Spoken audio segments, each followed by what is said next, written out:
Guys, welcome back to my channel. और आज हम बात करने वाले हैं अपनी पढ़ाई के बारे में, यानी ये रहेगा हमारा स्टडी वेलर। जैसे कि आप जानते हैं कि यूपीपीएससी जो एग्ज़ाम है वो दिसंबर को होने वाला है, और उसी के पर्पज़ मतलब उसी के अकॉर्डिंग मैं अपनी स्टडी कर रही थी। लेकिन जो मैंने अपना कोर्स बाय किया था वो जुलाई में एंड हो जाएगा, और मैंने अपनी एक भी जो हिस्ट्री है, एंशिएंट हिस्ट्री, मॉडर्न हिस्ट्री और जियोग्राफी, पॉलिटिक्स, जो भी चीज़ें थी बिल्कुल भी कंप्लीट नहीं कर पाई है। मतलब पिछली बार मैंने अपनी हिस्ट्री, एंशिएंट हिस्ट्री एटलीस्ट पूरी कंप्लीट कर दी थी, लेकिन इस बार मैंने शुरुआत की थी जियोग्राफी से। कि सोचा था कि पिछली बार जो जियोग्राफी पूरी छूट गई थी, तो मैंने सोचा कि इस बार जो है जियोग्राफी के जो अपने नोट्स हैं वो कंप्लीट कर लूँगी, लेकिन वो भी मैंने कंप्लीट नहीं कर पाए हैं। और बस पहले ड्यूटी होती थी, थोड़ी सी बीमारी हो जाती थी, और फिर से बीमारी हो जाती है। एक्चुअली टाइफाइड मेरा पीछा ही नहीं छोड़ता है, पता नहीं जो भी बात है। तो थोड़ी घर आने के बाद थोड़ी सी एक दिन मैंने अपनी पढ़ाई की थी, वो भी जियोग्राफी के नोट्स बनाए थे, तो वो मैं आपको दिखाने वाली हूँ। फ़िलहाल मुझे लगता है कि अगर मेरा प्री निकल जाए तो मेंस मेरा आसानी से निकल सकता है, क्योंकि जो मेरी राइटिंग है वो बहुत अच्छी हो गई है। पेन राइटिंग, अगर आप सिविल एग्ज़ाम की प्रिपरेशन कर रहे हैं तो राइटिंग बहुत मायने रखती है, क्योंकि सबको पता है कि जो हमारा मेंस एग्ज़ाम होता है उसमें आपकी जो ये स्किल्स होती है, राइटिंग स्किल है, और जो हमारा चूँकि वो आंसर राइटिंग का पेपर ही होता है, तो वो बहुत मायने रखता है कि आप किस तरह से लिखते हैं और किस तरह से आपकी डिटेलिंग रहती है, आपके शब्दकोश क्या है। लेकिन जब हमारा प्री निकलेगा तब भी हम मेंस में पहुंच सकते हैं। फ़िलहाल तो हमारी गाड़ी प्री में ही अटकी हुई है। तो मैंने जो अभी अपनी रिसेंटली क्लास ली थी वो ली थी संसाधन और उद्योग से। तो अभी भी मेरी क्लास जो है वो कंप्लीट नहीं हुई है। और जियोग्राफी जो एक ऐसा टॉपिक है जिसमें कि इंटरेस्ट नहीं आता, जैसे कि हम लोग हिस्ट्री पढ़ते हैं तो उसमें क्या होता है, रिलेटेबल टॉपिक होते हैं, तो वो उस पर मन लगा रहता है। लेकिन जियोग्राफी जो होती है वो रिलेटेबल टॉपिक जो है वो नहीं होता है। और ये फ़ोन को पता नहीं बार बार क्या हो जाता है।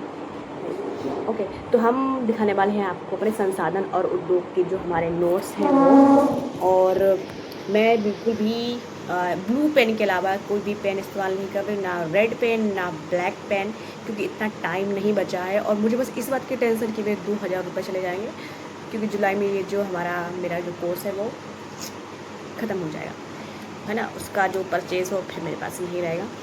तो देखते हैं, कोशिश करूँगी जल्दी से अपने जो कोर्स हैं वो मैं अपना ख़त्म कर लूँ।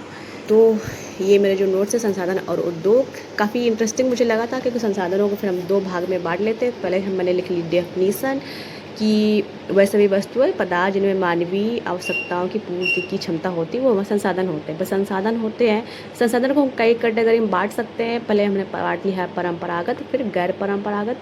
परंपरागत वो होते हैं जिनका लंबे समय से उपयोग हो रहा होता है, और इनका जो लंबे समय से उपयोग नहीं हो जाने कि नवीन होते हैं और इनका दोहन नहीं हुआ है। जैसे कि अधिकतर जो नवीकरणीय संसाधन होते हैं वो आ जाते हैं हमारे गैर परंपरागत में।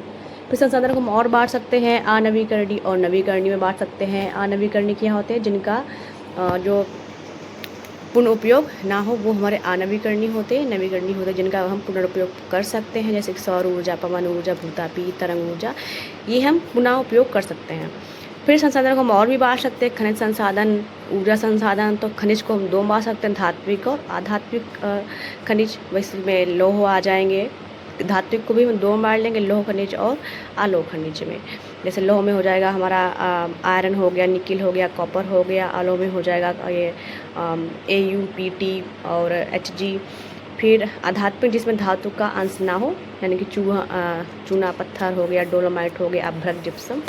एंड फिर हम ऊर्जा संसाधन की बात कर लेते हैं। तो इसमें हम परंपरागत में आ जाएगा कोयला, पेट्रोलियम, और गैर परंपरागत में आ जाएगा हमारा सोलर ऊर्जा, हवा, जैव ऊर्जा। देन लौह संसाधन और लौह उद्योग आ जाएंगे इसके बाद।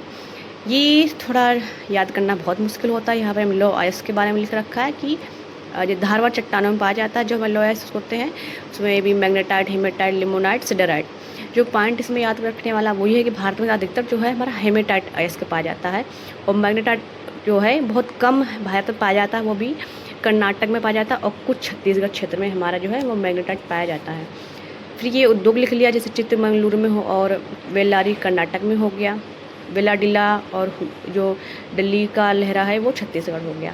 गोवा में भी है मयूरभंज, सुंदरगढ़, बादाम पहाड़ी, ये हमारा उड़ीसा में हो जाएगा।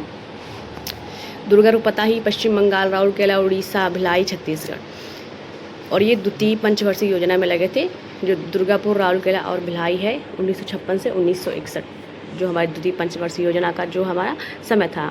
फिर इसको द्वारा ये स्थापित थे हमारा जमशेदपुर 1907 में, 1918 में हमारा कुल्टी, बंडपुर, हीरापुर में, बोकारो 1964 में। फिर हम बात करते हैं VISL की, जो विश्वरयल, यानी कि जो VISL का फुल फॉर्म क्या है, विश्वरया लौ इस्पात limited.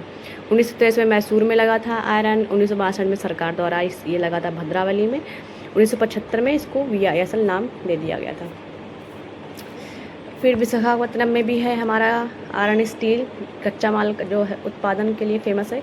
POCSO iron steel Orissa के पारादीप द्वीप पे स्थित है, जो कि बहुत विवादित है। इसके लिए पास्को आयरन जो है ये पूछा जा सकता है।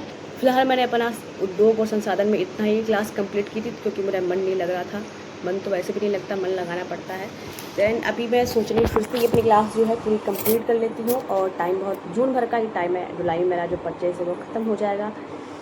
सो अगर आप लोग भी किसी एग्ज़ाम की प्रिपरेशन कर रहे हैं, दैन कमेंट कर सकते हैं, और अपने जो नोट्स हैं वो भी बता सकते हैं कि आप किस तरह से बनाते हैं। और अगर कोई क्वेश्चन है तो वो भी बेझिझक पूछ सकते हैं।